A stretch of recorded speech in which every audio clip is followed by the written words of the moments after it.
जेवण म्हणजे फक्त पोटभरणं नसून ते चविष्ट आणि आरोग्यदायी हवं.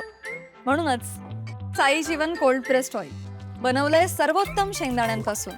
ना केमिकल्स ना उष्णता, झिरो कोलेस्ट्रॉल आणि ट्रान्सफॅट फ्री. प्रत्येक थेंबात शुद्धता, चव आणि आरोग्य. म्हणजेच तुमच्या हृदयासाठी आणि कुटुंबाच्या आरोग्यासाठी उत्तम. आजच साई जीवन निवडा, कारण आरोग्याला शॉर्टकट नसतो.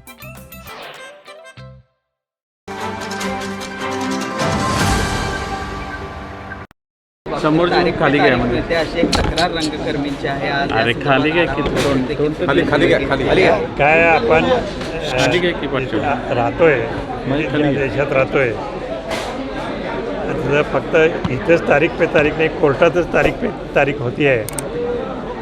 हा अनुभव आपल्या सगळ्यांनाच आहे. तर इथेही थोडीशी होणार, पुढं मागं होणार, पण काम होणार सगळं.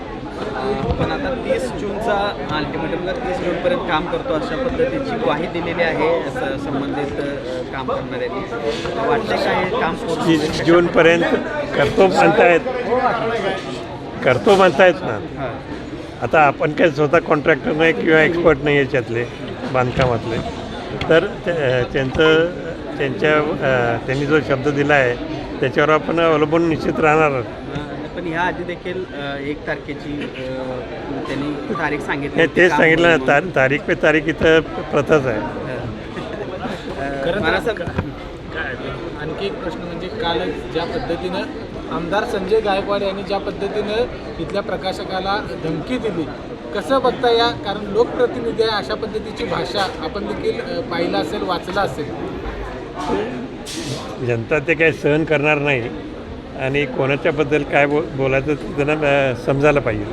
पण प्रकाशकाला तर धमकी दिलीच, मात्र पानसरे असतील त्याचबरोबर छत्रपती शिवाजी महाराजांच्याबद्दल देखील अपशब्द त्या सगळ्या एकूण संभाषणामध्ये दिसत आहेत बोलताना. सरकारनं तातडीने कारवाई करावी असं वाटते का आपल्याला?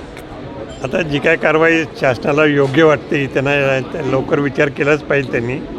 आणखीन तिथेही आपण पाहतोय की कधीकधी काही गोष्टी लगेच होत नाहीत. पण आता पुरोगामी संघटनांकडून आमदारकी रद्द करण्याची, त्यांची पुरोगामी संघटनांकडून आमदारकी रद्द करण्याची मागणी केली जात आहे. काय आपण त्याबद्दल ते नियम काय काय आहेत त्याच्यासंबंधी पण मला माहीत नाहीत आत्ता.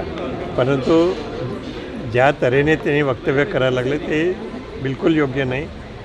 आणखीन तिकडं त्याच्याकडे लक्ष जनताच देईल. या प्रकरणात तुमची नेमकी काय मागणी राहणार आहे? तुमची काय तुम्हाला कशी मागणी पाहिजे ते सांगा. तुम्हाला काय पाहिजे ते सांगा. अपेक्षा काय ते सांगा. अशा लोकप्रतिनिधींवर काय नेमकं काय सांगा ना. काय नेमकं अंकुश ठेवलं पाहिजे? तुम्हीच सांगा ना ते. ताज्या घडामोडी पाहण्यासाठी माझा महाराष्ट्र न्यूजला आजच सबस्क्राईब करा.